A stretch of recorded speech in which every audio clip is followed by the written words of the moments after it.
안녕하세요, 에이트입니다. 여러분, 드디어 아이폰 13 프로가 도착을 했습니다. 사실 저는 직구를 할까 아니면 그냥 국내 정발을 기다릴까 고민을 하다가 직구 도착이랑 정발 도착이랑 그렇게 큰 차이가 없어가지고 이번에는 정발을 기다렸거든요. 그런데 웬걸 직구는 이미 영상이 다 올라왔고 아무튼 조금 늦었습니다. 그 늦었던 만큼 각각 어떤 점들이 바뀌었는지 특징을 좀 깔끔하게 요약해서 정리를 해드릴게요. 그럼 바로 시작할게요.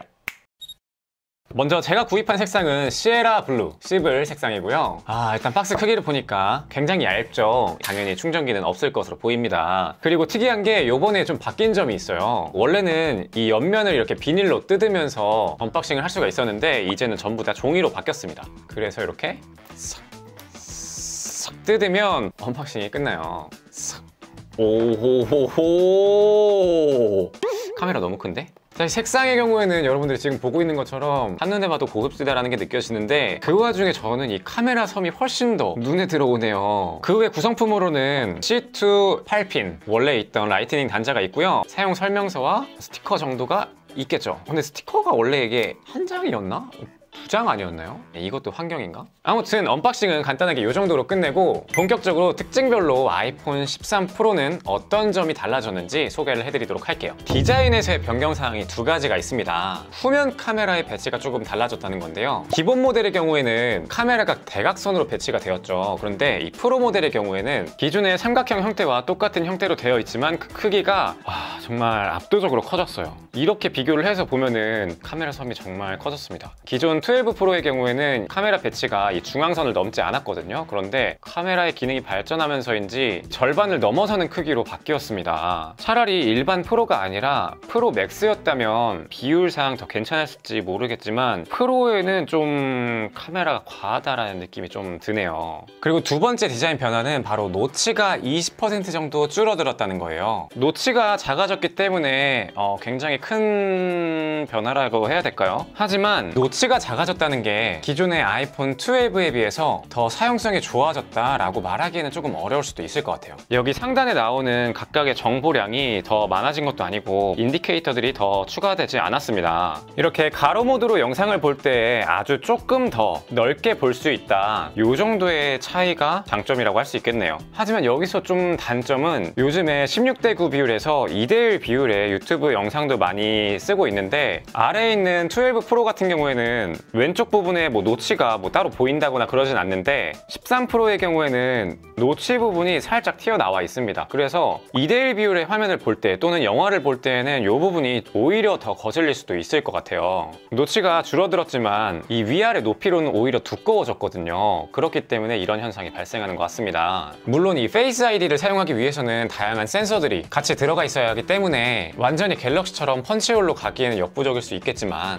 이렇게 장기화되고 있는 이 코로나 시대에 좀 터치 아이디로 돌아가면 어땠을까라는 생각이 좀 듭니다. 아이패드 프로 같은 이런 책상이나 사무실 아니면 개인 집에서 많이 사용하는 기기 같은 경우에는 마스크를 벗고 사용하는 환경도 꽤나 많기 때문에 페이스 아이디가 굉장히 편리한데 이런 스마트폰의 경우에는 아무래도 외부에서 활동할 때 항상 휴대하고 다니기 때문에 마스크를 쓰고 있는 환경도 굉장히 많죠. 그래서 조금 아쉽긴 하네요. 그리고 다른 전원 버튼이나 아니면은 볼륨 키, 무브 모드 토글 키의 위치는 비슷하지만 버튼들이 조금씩 더 아래로 배치되었습니다. 지금 왼쪽에 보이는 게 12 프로고요. 오른쪽에 있는 게 13 프로입니다. 볼륨 키도 내려갔고 토글 키도 내려갔고 오른쪽에 있는 전원 버튼도 내려갔습니다. 기본적으로 카메라나 이 버튼 위치 때문에 12 프로에서 쓰던 케이스랑은 호환이 되지 않겠네요. 그래서 이것들을 제외하고는 사실 12 프로랑은 큰 차이가 없습니다. 그래서 사실 신상티가 가장 나는 시에라 블루로 저는 선택을 했어요. 색상의 경우는 기본 13 라인은 5가지 색상, 핑크, 블루, 미드나이트, 스타라이트, 프로덕트 레드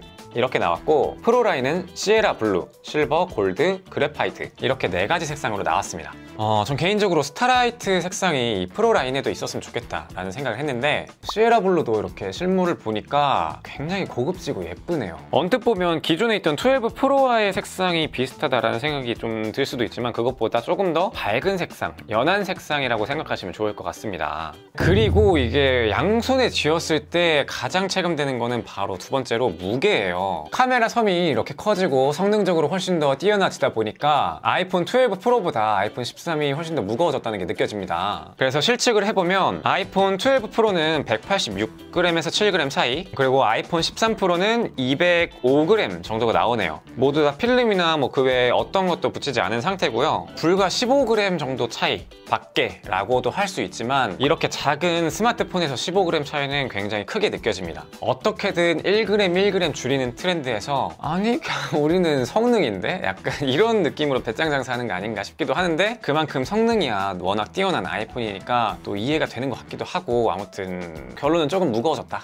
자, 그리고 세 번째로 달라진 건 바로 디스플레이에 120Hz가 탑재됐다는 거예요. 애플에서는 이거를 프로모션 기술이라고 하는데, 이거는 딱 사용을 하자마자 바로 티가 납니다. 아마 120Hz를 한 번도 겪어보지 않은 분들은 현재 사용하고 있는 스마트폰의 60Hz 주사율이 그렇게 뭐 아쉬움이 없을 거예요. 하지만 최신 갤럭시 제품을 사용하셨던 분들이나 아니면은 아이패드 프로 이런 것처럼 120Hz를 지원하는 기기를 사용하셨던 분들은 이 60Hz와 120Hz의 차이가 얼마나 부드러움의 차이가 있는지 요걸 아마 공감을 하실 텐데, 정말 확실히 부드럽습니다. 기존에 60Hz짜리 아이폰에서도 굉장히 부드러운 모션으로 감성기기다 이런 타이틀을 좀 많이 받았었는데, 그런 애플에서 만든 120Hz 요게 더해지니까 정말 차원이 다른 부드러움이네요. 동영상이라는 게 원래 사진을 소리랑 함께 연속적으로 보여주는 거잖아요. 당연히 1초에 더 많은 화면을 보여주면 보여줄수록 더 부드러운 화면이 되겠죠. 뭐 6인치 대 작은 화면에서 그런 게 느껴지겠어? 하시는 분들도 계시겠지만 실제로 체감되는 영역은 굉장히 큽니다. 특히나 120Hz에서 60Hz로 돌아갈 때 역체감이 훨씬 더 커요. 물론 이렇게 고주사율이 장점만 있는 건 아니에요. 1초당 처리해야 되는 사진의 개수가 훨씬 더 많아지니까 당연히 배터리 소모가 더 크겠죠. 아마 그 전부터 아이패드 프로는 120Hz를 지원을 하는데 아이폰에서는 못 들어갔던 이유는 바로 이 배터리 차이라고 분석되는 경우가 많습니다. 그런데 이번 아이폰 13 프로에 들어갈 수 있었던 이유는 화면이 어떤 건지에 따라 120Hz 뿐만이 아니라 10Hz까지 주사율을 낮춰서 사용할 수 있는 이 기술 때문인데요. 예를 들어서 이렇게 스크롤을 할 때에는 120Hz로 보여줘야 굉장히 부드럽지만, 보통 지금 여러분들이 보고 있는 유튜브 영상의 경우에는 24프레임, 30프레임 아니면 60프레임 여기까지만 지원을 한단 말이죠. 그래서 이런 동영상을 볼 때는 굳이 120Hz를 쏴줄 필요가 없잖아요. 이럴 때는 주사율을 낮추는 거죠. 바로 이것 때문에 아이폰 13 라인에서는 이 120Hz라는 고주사율을 탑재하고도 오히려 배터리 시간이 더 늘어났다고 합니다. 요거는 제가 조금 더 사용을 해보면서 체감상 어떤지 좀 설명을 드릴게요. 그리고 다음으로 바뀐 점은 바로 카메라인데요. 이번 13 프로도 카메라에서 굉장한 발전이 있었다고 합니다. 단순히 물리적으로만 봐도 카메라 섬이 커졌다는 거는 안에 있는 카메라 센서가 커졌다는 거고, 이것은 저조도에서의 강점을 기대할 수가 있다는 거죠. 사실 요즘의 경우에는 워낙 상향 평준화가 됐기 때문에 빛이 많은 환경에서는 카메라 성능이 조금 안 좋더라도 크게 이 성능을 체감하기가 어렵거든요. 물론 컴퓨터 모니터로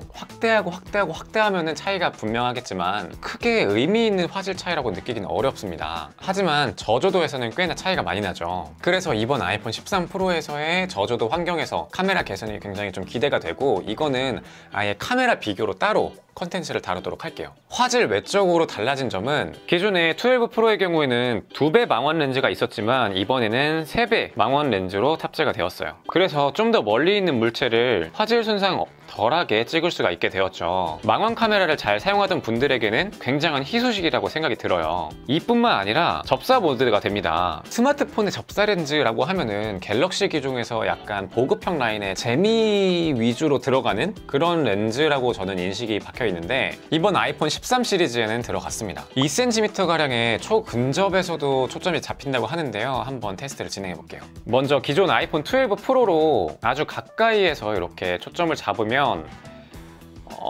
잡히지가 않죠. 어떤 글씨인지 지금 알아보기도 어렵습니다. 그런데 오! 뭐야? 방금 전에 여러분 보셨어요? 방금 뭐가 바뀌었는데? 여기에서 이렇게 접사 모드로 딱 들어갈 때 갑자기 렌즈가 바뀝니다. 이게 접사 모드를 이용할 때는 아마 초광각 카메라를 이용하기 때문인 것 같은데, 아주 가까이에서도 글씨를 선명하게 잡네요. 여기서 만약에 팔을 찍는다고 하면 어우, 좀 더럽네요. 약간 모공까지도 다 잡히네요. 와, 대박이다. 이게 특정 모드를 설정하지 않고도 10cm 이하로 근접을 하면 알아서 알맞은 렌즈로 자동으로 선택한다고 하는데, 오, 요게 굉장히 놀랍네요. 확실히 이런 것 때문에 아이폰 하는 것 같습니다. 그 외로는 여기 시네마틱 모드라는 게 들어가는데요. 쉽게 생각하면 블러 처리를 그때그때 해준다는 겁니다. 블러라고 하면은 여러분이 지금 이 보고 있는 화면에서 뒤에 배경은 살짝 흐리게 처리가 되어 있죠. 이건 제가 아마 이렇게 가까이 가면은 뒤쪽 배경이 훨씬 더 많이 분리돼서 보일 거예요. 이런 초점 전환을 그때그때 알아서 해준다는 겁니다. 그런데 잠깐 사용해보면서 느낀 거는 약간은 화질이라던가 색감에서 좀 문제가 있다라는 생각이 듭니다.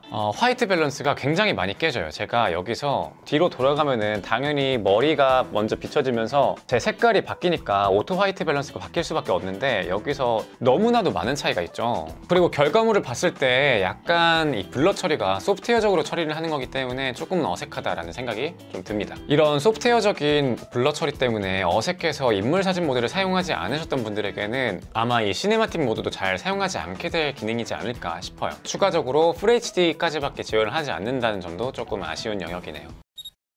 자, 여러분, 오늘 이렇게 아이폰 13 프로에 대해서 첫인상 위주로 좀 설명을 드렸는데, 직접 손에 잡기까지는 12 시리즈랑 그렇게 크게 변화한 게 없다라고 생각이 들었지만, 막상 하나하나 따지고 보면은 12에 비해서 꽤나 많이 발전한 부분이 있다라는 게 좀 느껴졌습니다.